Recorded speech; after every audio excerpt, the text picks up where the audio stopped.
La noche caía lenta sobre la ciudad costera. Las luces del muelle se reflejaban en el agua, como si el mar también quisiera presumir lo que no era suyo.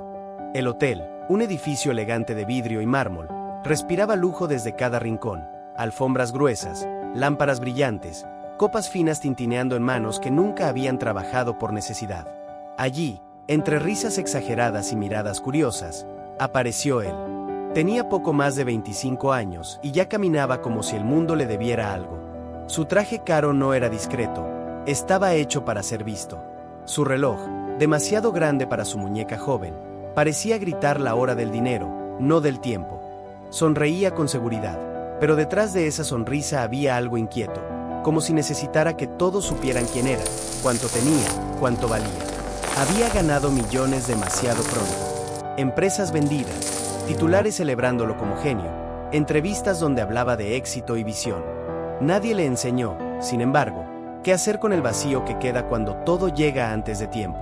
Para él, el dinero no era calma ni protección. Era espectáculo.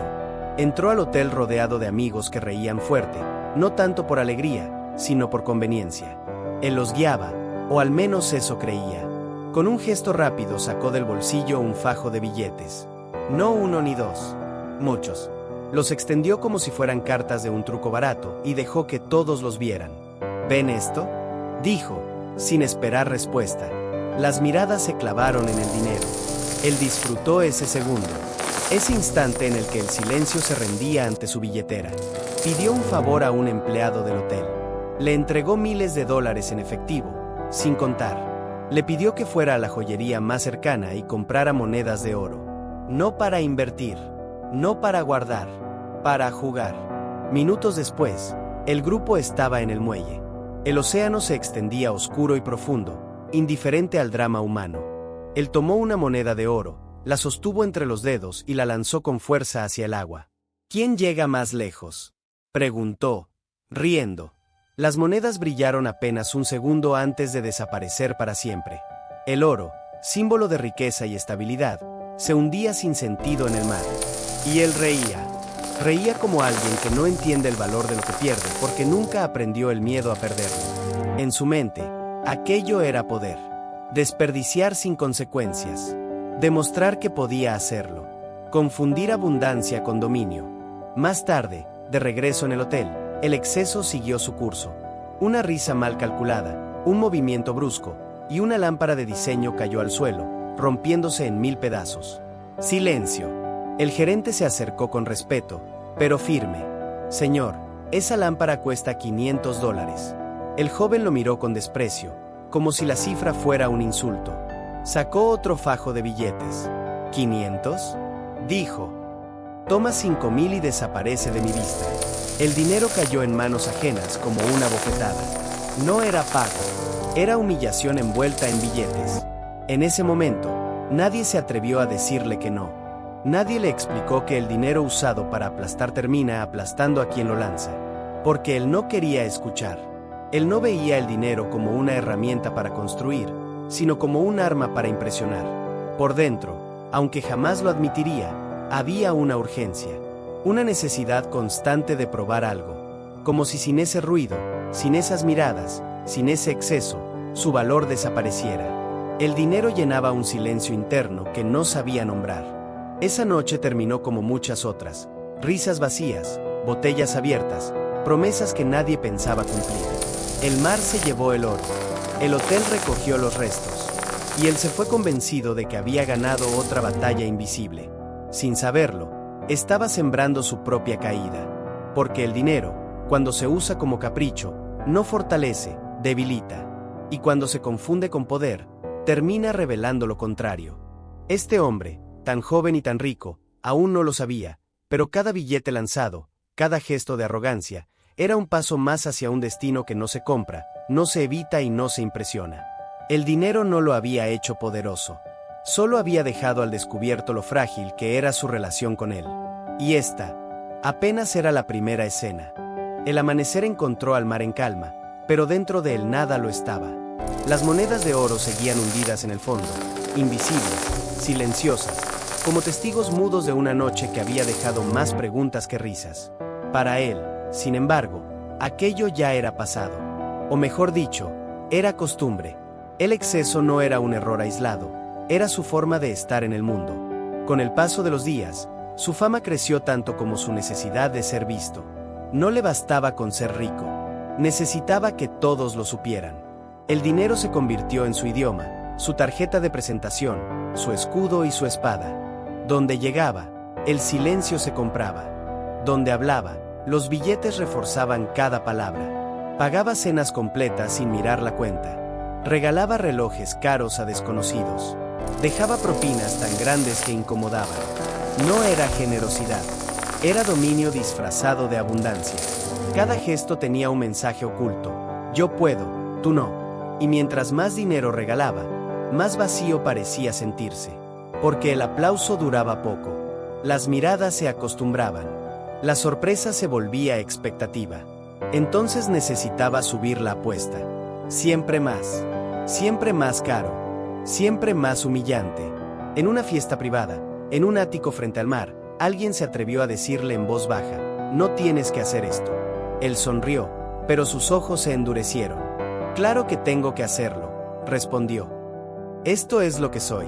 Y allí estaba la verdad, desnuda y peligrosa. Ya no sabía quién era sin el dinero en la mano. El dinero dejó de ser un medio y se convirtió en identidad.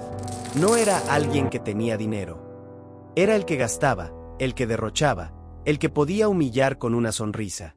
Si no hacía ruido, sentía que desaparecía. Empezó a usar el dinero para marcar territorio. Si alguien dudaba de él, pagaba más. Si alguien lo cuestionaba, compraba el silencio. Si alguien brillaba cerca, lo opacaba con una cuenta absurda pagada en efectivo. Pero el dinero, cuando se usa para dominar, siempre cobra intereses invisibles. Poco a poco, las personas dejaron de mirarlo a los ojos. Lo rodeaban, sí, pero no lo veían. Las risas eran automáticas. Los elogios, vacíos. Nadie le decía la verdad. Nadie se atrevía. El dinero había comprado algo peligroso, una burbuja. Y dentro de esa burbuja, él empezó a creer su propia mentira. Creyó que era invencible, que nunca se acabaría, que siempre habría más, que el dinero no tenía memoria ni consecuencias.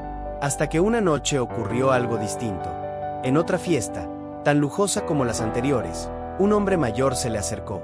No pidió nada, no lo halagó, solo lo observó con calma. Esa calma lo incomodó. ¿Sabes qué es lo más caro que estás perdiendo?, le dijo el hombre. Él soltó una risa burlona. ¿Mi tiempo? ¿Mi paciencia? Tu conciencia, respondió el hombre. Porque el dinero que usas para humillar hoy, mañana lo necesitarás para sobrevivir. Por primera vez en mucho tiempo, el comentario no pudo comprarse.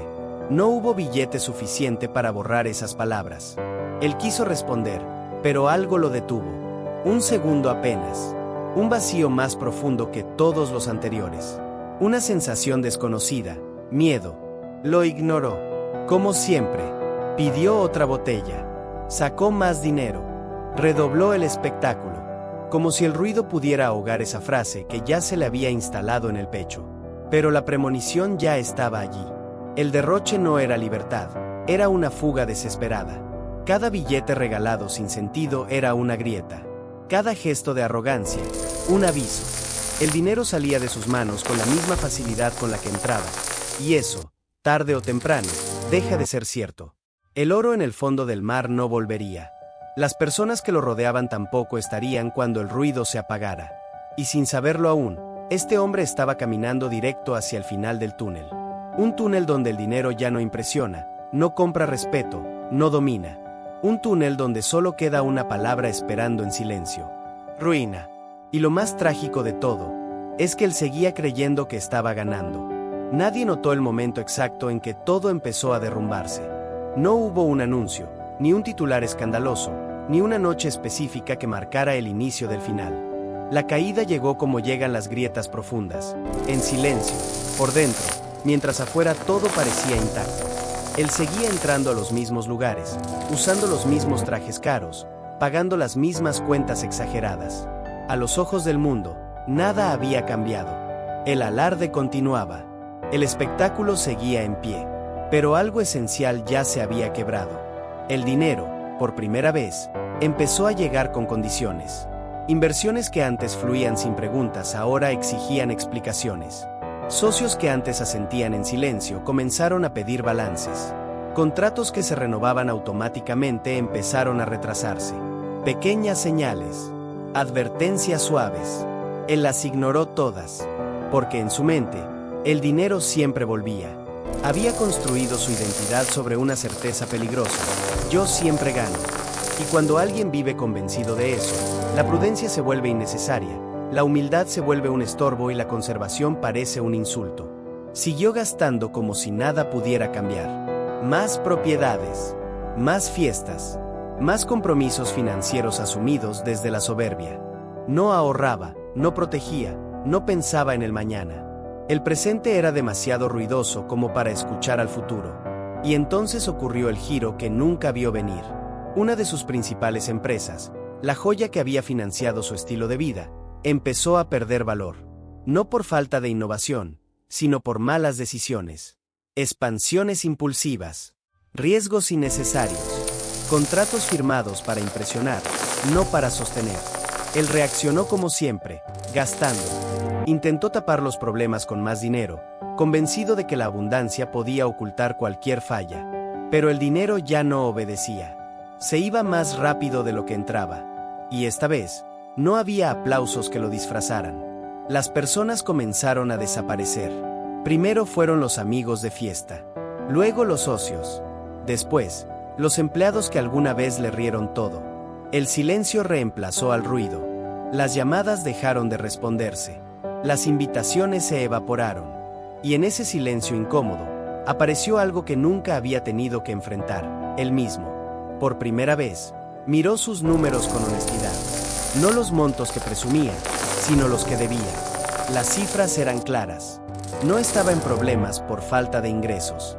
Seguía ganando dinero. El problema era otro, más profundo y más doloroso. No sabía conservar. Había construido mucho, pero protegido poco. Había ganado rápido, pero nunca aprendió a cuidar. Confundió expansión con grandeza, gasto con poder, ruido con éxito. Y ahora, todo ese edificio levantado sobre ego comenzaba a colapsar. La bancarrota no llegó de golpe. Llegó como una humillación lenta.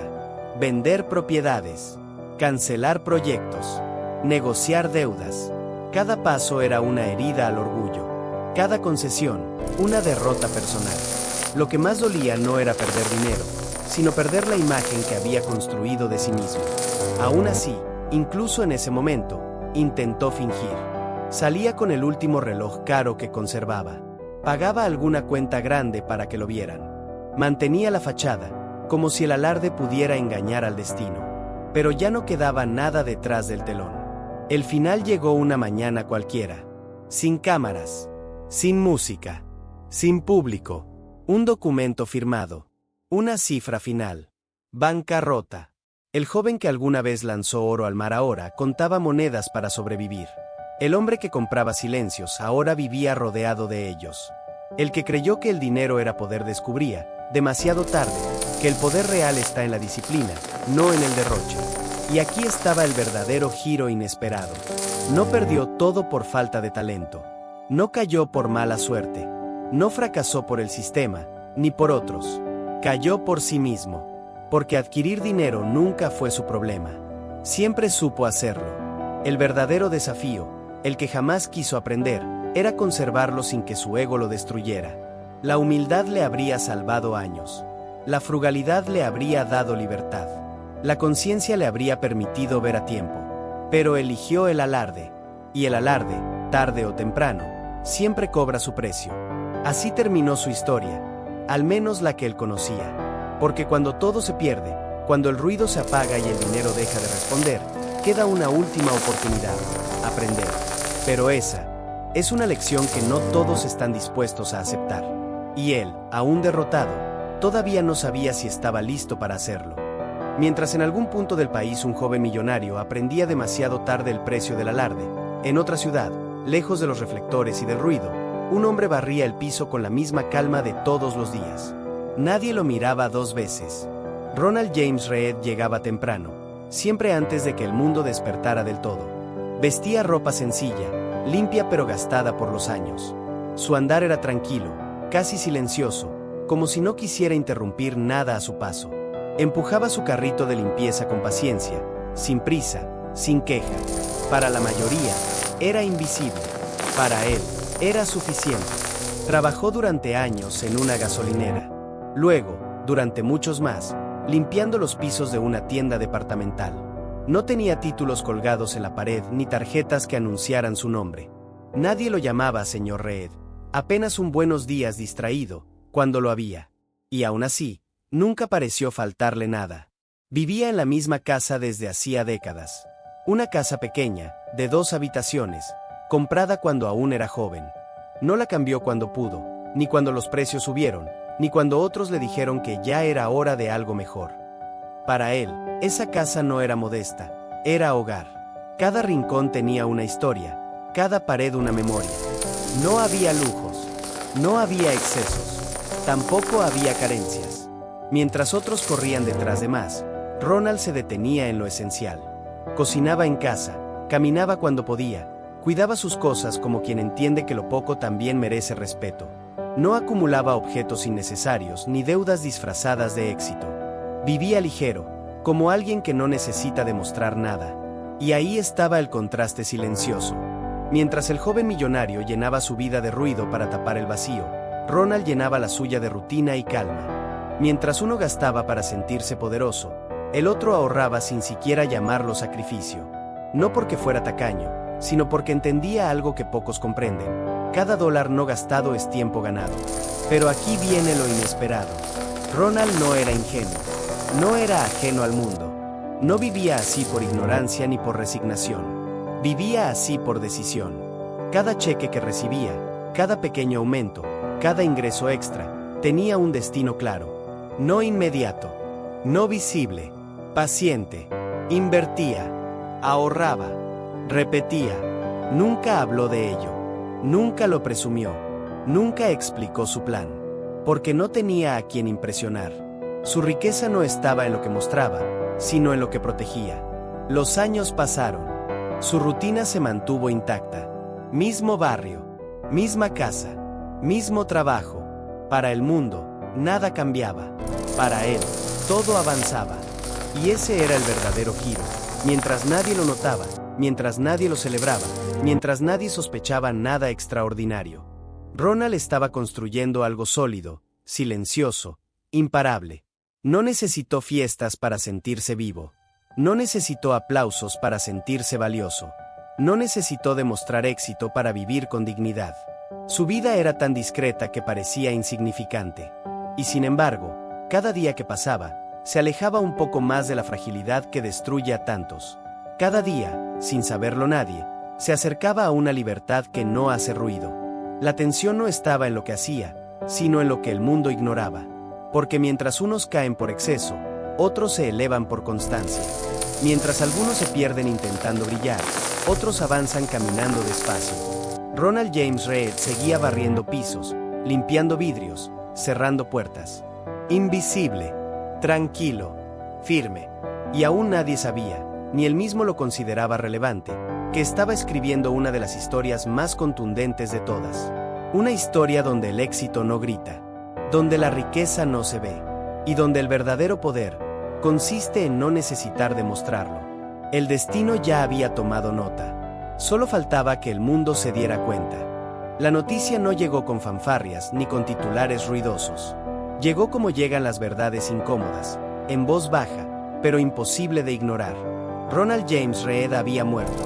Para la mayoría, fue apenas una mención breve. Un conserje más. Un trabajador silencioso que cumplió su jornada durante décadas y se fue sin hacer ruido, como había vivido. Sus vecinos cerraron las cortinas con respeto. En la tienda donde trabajó, alguien ocupó su lugar al día siguiente. El mundo siguió girando, hasta que alguien abrió la puerta correcta. El momento del hallazgo fue casi accidental. Un trámite, un papeleo rutinario, un contador revisando documentos que esperaba simples, escasos, previsibles. Nadie se preparó para lo que apareció frente a sus ojos. $8 millones. La cifra parecía un error. Se revisó una vez, luego otra, Cuentas, inversiones, acciones, fondos, todo en orden, todo legal, todo real.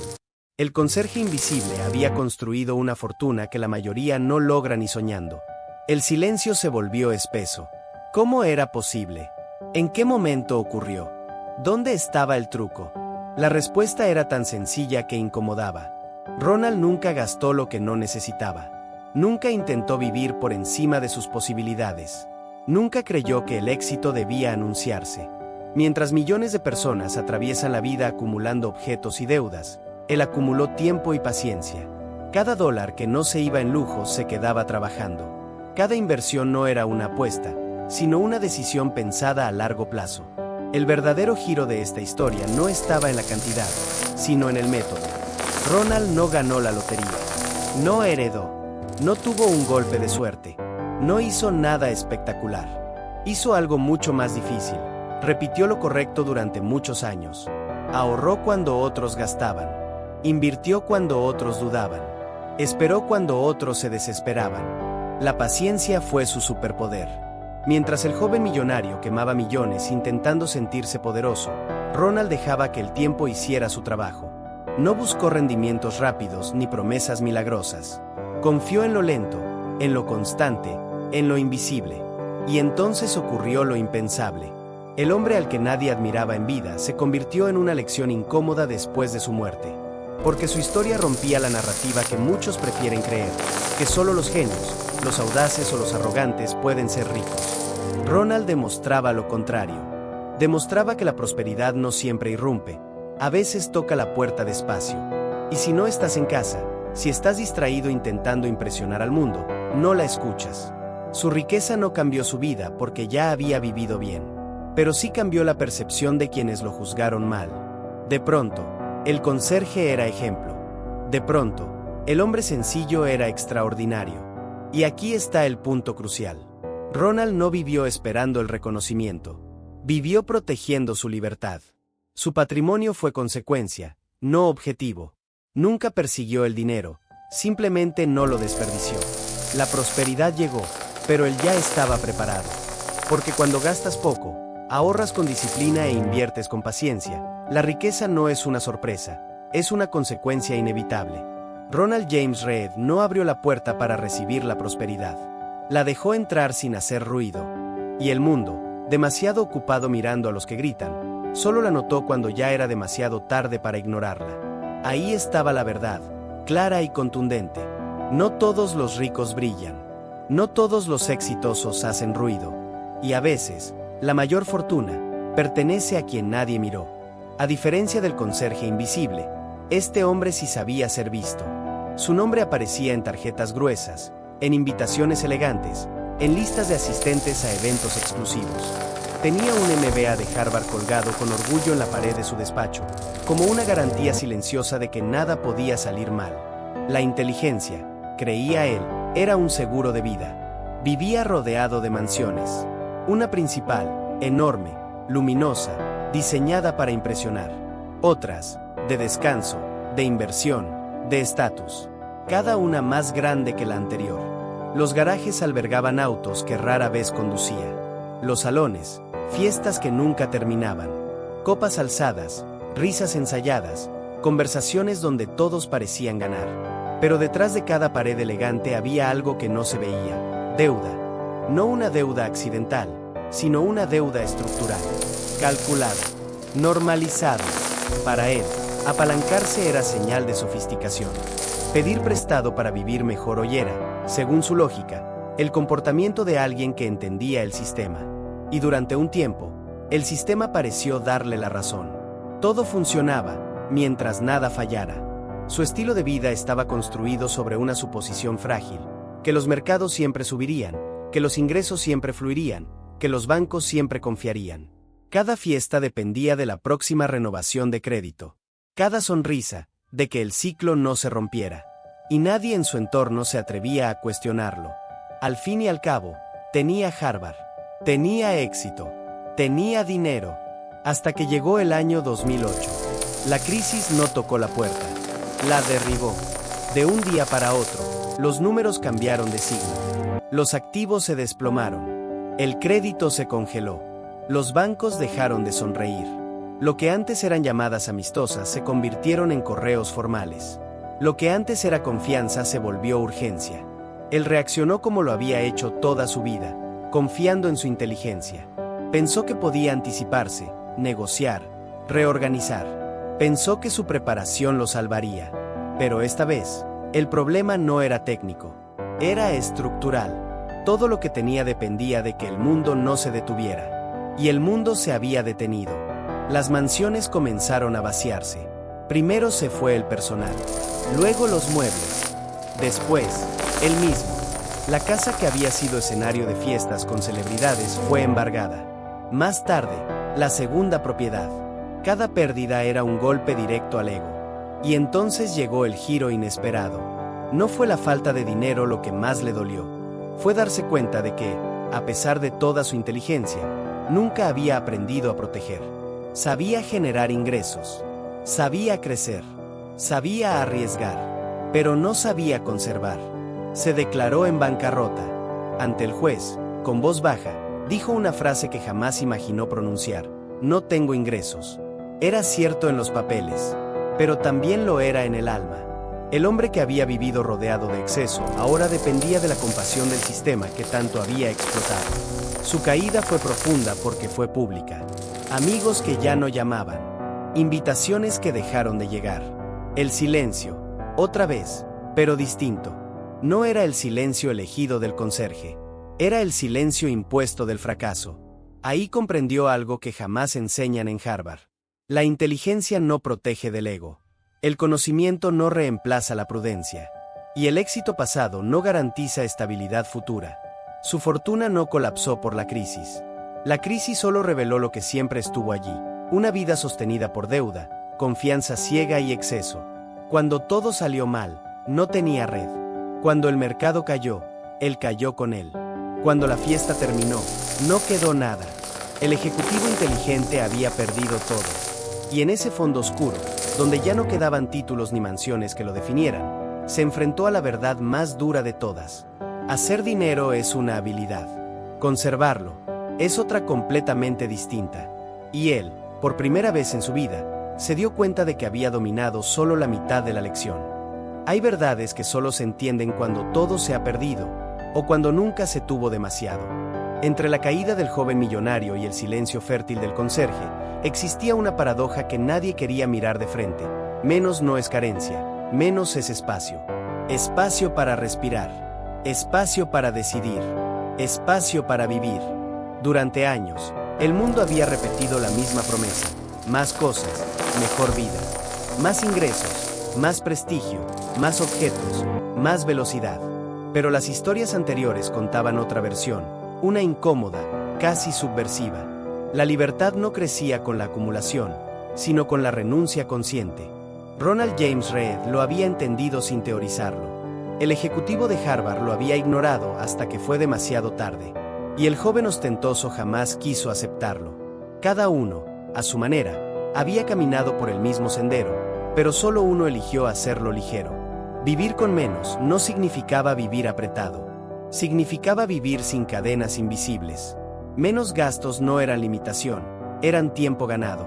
Tiempo que no se iba en sostener un estilo de vida artificial. Tiempo que no se perdía trabajando solo para pagar cosas que ya no daban felicidad. Cuando no debes impresionar, no necesitas correr. Menos objetos no eran vacío, eran claridad. Cada cosa innecesaria ocupa espacio físico, pero también mental. Cada objeto exige atención, mantenimiento, preocupación. Y cuando se acumulan, la mente se fragmenta. El ruido externo se vuelve ruido interno.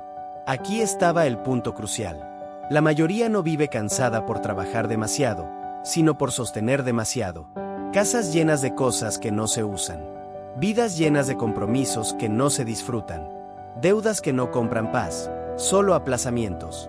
La frugalidad, mal entendida durante años, aparecía ahora con otro rostro. No era tacañería, no era miedo, no era resignación, era selección. Era decir esto sí y esto no con conciencia. Era gastar con intención y no por impulso. Y entonces llegó el giro inesperado. El joven millonario, Ya sin fortuna, sin ruido, sin público, comenzó a observar algo que antes despreciaba. Vio a personas que vivían con menos, pero dormían mejor. Personas que no viajaban en primera clase, pero tenían tiempo. Personas que no presumían relojes caros, pero eran dueñas de su mañana. Por primera vez, entendió. No fue una epifanía glamorosa. Fue incómoda, dolorosa. Se dio cuenta de que había cambiado libertad por apariencia, calma por aplausos, futuro por exceso. Y comprendió algo devastador. Muchas de las cosas que creyó que le daban poder, en realidad lo esclavizaban. El ejecutivo caído lo entendió también, desde otro lugar. Cuando ya no había mansiones que limpiar ni fiestas que organizar, descubrió que una vida sencilla costaba menos de lo que imaginó. Y que, irónicamente, eso mismo la hacía más estable. La frugalidad no empobrece. La frugalidad libera. Libera dinero que puede trabajar en silencio. Libera tiempo para lo que importa. Libera espacio para pensar con claridad. Y sobre todo, libera del miedo constante a perder. Porque cuando necesitas poco, poco puede quitarte el mundo. Ese era el secreto que conectaba todas las historias. No se trataba de cuánto se tenía, sino de cuánto se necesitaba para estar bien. El que necesita mucho vive al borde. El que necesita poco camina firme. Vivir con menos no era el final del camino. Era el inicio de algo más profundo. La tensión ya no estaba en el dinero, sino en la elección. Seguir persiguiendo más, o aprender, por fin, a vivir mejor. Y esa decisión, silenciosa, personal, irreversible, era la que separaba a los que sobreviven de los que realmente viven. La mayoría cree que la riqueza entra por los ojos, que se anuncia con motores encendidos, con relojes brillando bajo la luz correcta, con casas tan grandes que nadie habita del todo. Pero la verdadera riqueza, la que sostiene, la que protege, la que libera, casi nunca se ve. Está en lo que falta, en los autos de alta gama que nunca se compraron, en los lujos innecesarios que jamás hicieron falta, en las deudas que nunca se firmaron. Esa riqueza no se exhibe. Se esconde en el silencio de una vida que no depende del próximo ingreso para respirar. Ronald James Reed la tuvo sin saber que ese nombre existía para definirla. No porque despreciara el dinero, sino porque nunca permitió que lo controlara. Cada gasto evitado era una decisión estratégica. Cada compra descartada era un acto de libertad futura. El joven millonario, en cambio, había confundido visibilidad con valor. Creía que si no se veía, no existía. Pero ahora, sin ruido, sin aplausos, comenzaba a notar algo inquietante. Las personas realmente tranquilas no eran las más ruidosas. Eran las más ligeras. El giro llegó una tarde común, en una escena aparentemente insignificante. Estaba sentado en una cafetería modesta, observando a un hombre mayor pagar con calma, sin mirar el precio. No era rico a simple vista. No vestía marcas. No presumía nada. Pero su gesto era firme, seguro, libre. Ese hombre no dependía de la siguiente quincena. No temía al imprevisto. No vivía al límite. Y eso era poder. La riqueza que no se percibe se manifiesta en decisiones pequeñas pero constantes. En poder decir no sin culpa. En no necesitar justificar el estilo de vida. En dormir tranquilo porque el dinero trabaja incluso cuando uno descansa. Mientras algunos gastan para aparentar éxito, otros evitan gastar para conservarlo. Y esa diferencia, sutil pero definitiva, separa la tensión constante de la paz duradera. El ejecutivo caído también lo comprendió, desde la herida. Recordó todos los objetos que tuvo y perdió. Se dio cuenta de que ninguno lo había protegido cuando todo colapsó. Ninguno compró tranquilidad. Ninguno le dio libertad. La libertad nunca estuvo en poseer. Estuvo en no necesitar. Ese era el punto crucial. Cuando no dependes del siguiente ingreso, el miedo pierde fuerza. Las decisiones se toman con claridad. El tiempo deja de ser enemigo. El dinero deja de mandar. Y la vida, por fin, se siente propia. La riqueza invisible no impresiona al mundo, pero sostiene al individuo. Y aquí aparece la ironía más poderosa de todas. Quienes menos necesitan demostrar que son ricos, suelen ser los únicos que realmente lo son. Porque la verdadera riqueza no se maneja. Se protege. No se muestra. Se conserva. Y cuando se entiende esto, cuando se asimila de verdad, ocurre algo irreversible. El deseo de aparentar se disuelve. El ruido deja de importar. El aplauso se vuelve irrelevante. Solo queda la libertad. Esa que nadie ve. Esa que nadie puede quitar. Hay una palabra que casi nadie pronuncia en voz alta. No porque sea difícil, sino porque incomoda. Una palabra que desafía la lógica del más, del todavía no, del cuando tenga. Esa palabra es suficiente. Joseph Heyer la entendió una noche, en una fiesta llena de excesos. Rodeado de lujo ajeno, escuchó a alguien presumir que el anfitrión ganaba en un solo día más de lo que él había ganado en toda su vida con su obra. Heyer sonrió con calma y respondió algo que nadie esperaba. Sí, pero yo tengo algo que él nunca tendrá. Yo tengo suficiente. No hubo aplausos. No hubo ruido. Solo silencio. Porque esa frase no se presume. Se sostiene. Pepe Mujica lo vivió, no como discurso, sino como práctica diaria.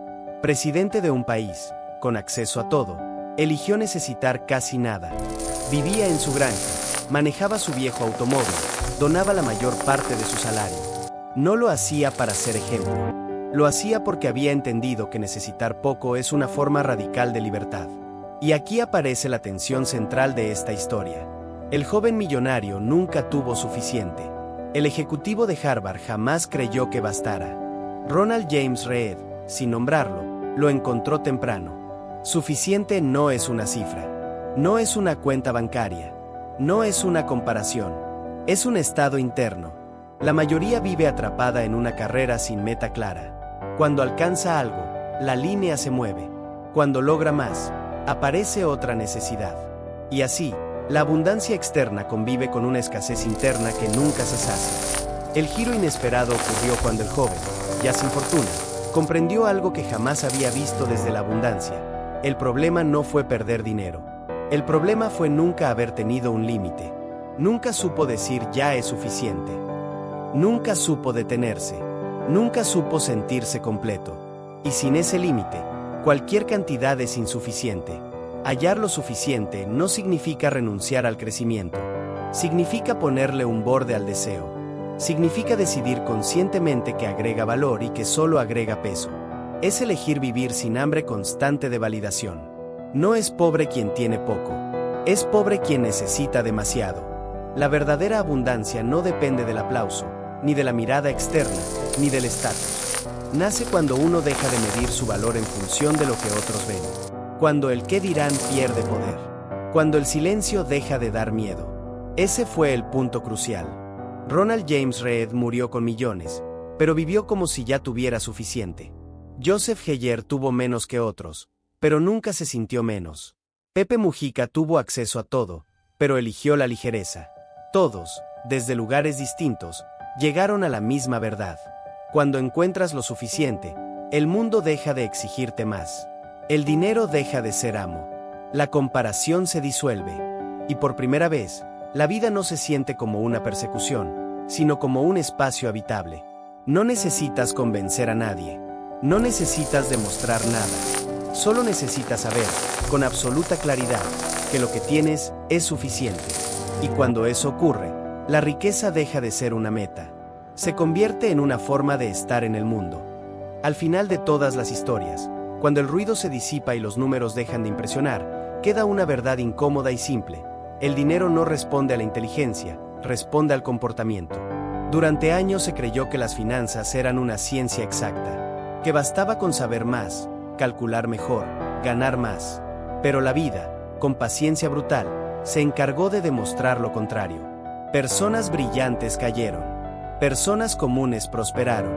No por azar, sino por conducta. El joven millonario tenía talento de sobra. El ejecutivo de Harvard tenía preparación impecable. Ronald James Reed solo tenía constancia. Y fue suficiente.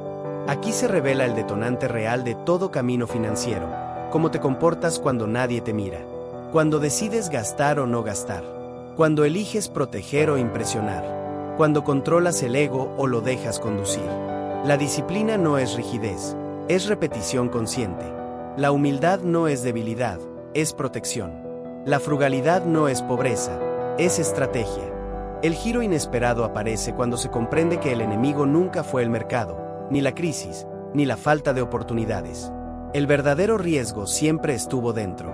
En el impulso, en la necesidad de mostrar, en el deseo de correr antes de aprender a sostener. Las finanzas personales no se ganan en un día, se viven todos los días.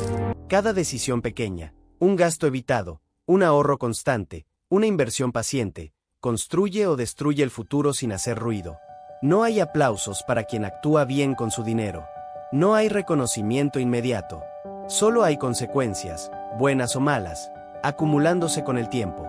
Ese es el punto crucial. La riqueza duradera no llega por un golpe de suerte, sino por la capacidad de no sabotearse, de protegerse de uno mismo, de entender que ganar dinero es una habilidad ruidosa, pero conservarlo es un arte silencioso. El joven millonario aprendió tarde. El ejecutivo lo aprendió a la fuerza.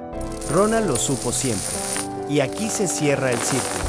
La tranquilidad financiera no depende de cuánto entra, sino de cuánto se queda, de cuánto se cuida, de cuánto se respeta. El dinero amplifica lo que ya eres. Si eres impulsivo, te destruye. Si eres disciplinado, te protege. No se trata de ser perfecto. Se trata de ser consciente. Porque al final, el dinero no define tu camino. Lo hace tu comportamiento frente a él. Y cuando esa verdad se asimila de verdad, no como frase bonita, sino como forma de vida, ocurre algo definitivo. La ansiedad se calma, el futuro se ordena y la riqueza deja de ser una persecución para convertirse en consecuencia. Esta no es una historia sobre dinero, es una historia sobre carácter. Y el carácter, tarde o temprano, siempre cobra intereses.